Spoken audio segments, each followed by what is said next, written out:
নাই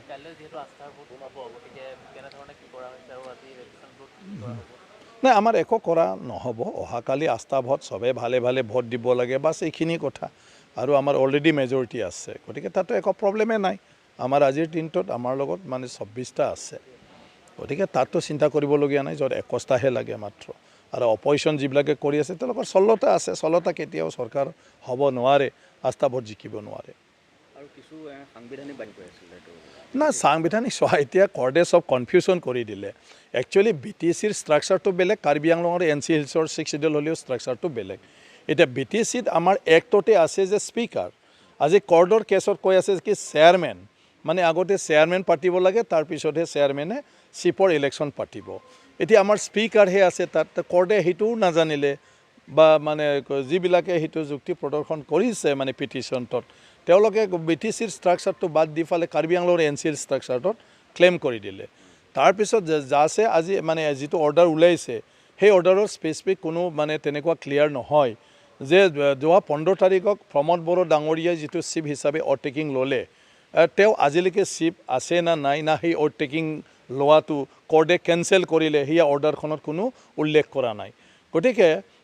যদি উল্লেখ কৰা নাই তেতিয়াহ'লে অকল প্ৰমোদ বড়োৱে অহাকালি তেওঁৰ মানে মেজৰিটিটো শ্ব' কৰিব লাগে এছেম্বলিত আমাৰ যিটো পৰম্পৰাগতভাৱে পাৰ্লিয়ামেণ্ট বা বিধানসভাত হয় বা বিভিন্ন কাউন্সিলত হয় এতিয়া আকৌ সেইটো ক্লিয়াৰ নহয় আকৌ ইয়াত কি কৈছে আপোনাৰ কম্পজিট ফ্ল'ৰ টেষ্ট যেতিয়া কম্পজিট ফ্ল'ৰ টেষ্ট তেতিয়াহ'লে আমাৰ আইনজ্ঞবিলাকে কৈ আছে তেতিয়াহ'লে আপোনাৰ ইলেকশ্যন হ'ব এজন মাত্ৰ নহয় দুইজন তিনিজন মানুহে ক্লেইম কৰিব পাৰে যে ময়ো চিফ হ'ম তো নমিনেশ্যন দি দিব ইয়াৰ পিছত ভোটিং হ'ব গতিকে ভোটিং হৈ ফালে যিজনে হাইষ্ট ভোট পাব সিয়ে চিফ বনাব কিন্তু কথাটো হ'ল এতিয়া যদি প্ৰমোদ বড়ো ডাঙৰীয়াৰ 15 তাৰিখৰ অভাৰটেকিং লোৱাটো যদি কেনচেল কৰাই নাই তেতিয়াহ'লে প্ৰমোদ বড়ো ডাঙৰীয়া আকৌ অহাকালি নমিনেশ্যন দিব লাগে না নালাগে যদি প্ৰমোদ বড়ো ডাঙৰীয়া আকৌ নমিনেশ্যন নিদিয়ে তেতিয়া ইয়াত মানে যিটো কৈ আছে 2-3টা মানুহে চিফৰ নমিনেশ্যন দিব পাৰে তো তেওঁলোকে দিব লাগিব না নালাগিব দিব পাৰে না নোৱাৰে গতিকে সেইটো মানে কৰ্ডৰ অৰ্ডাৰটোত মানে তেনেকুৱা ধৰণৰ কনফিউশ্যন দেখা গৈছে কোনেও ক্লিয়াৰ ক'ব মানে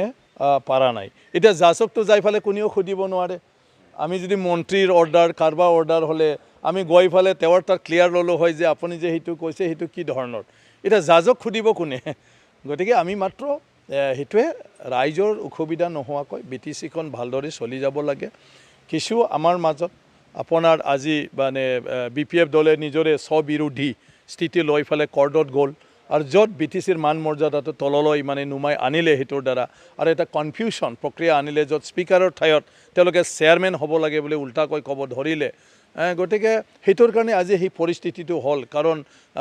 BTC বিষয়ে মানে কোনোৱে মানে নলেজ নাই আমাৰ মানে কি কয় আইনজ্ঞবিলাকো আজিলৈকে সেইটোৰ বিষয়ত মানে স্পষ্ট মানে ষ্টাডি নাই সেইকাৰণে আকৌ এমেণ্ডেড 6 শিডিউল সেইটোৰ কাৰণে হুবহু কাৰ্বি আংলঙৰ NCLs নহয় তাৰ কাৰণে বহুত কনফিউশ্যন হৈ থাকে এতিয়া সেইটোতো আমি ক'লেই নহ'ব এতিয়া গতিকে কৰ্ডে দিছে কালি তাত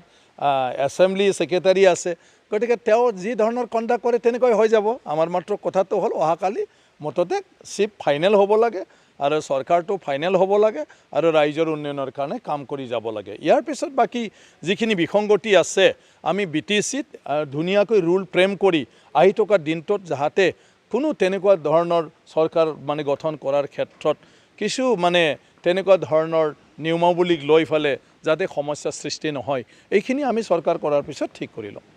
কেতিয়া লৈ যোৱা আজি নাই না লৈ যোৱা নহয় কেতিয়া যাব বুলি সোধা সেইটো বেয়া শব্দ শুনে একচুৱেলি তেওঁলোকে সবেই আমি পাৰ্টি হিচাপে একেলগে আছোঁ আমাৰ গোটেইটো পাৰ্টিৰ নেতাও আছে আজিও ইয়াত আছে নৱকুমাৰ স্বৰ্ণীয়াও আছে প্ৰমোদ বড়োও আছে আমিও আছোঁ গতিকে অহাকালি 10টা বজাত তাত গতিকে 10টাৰ আগত সবেই গৈ পাব কোকৰাঝাৰ গতিকে সেইটো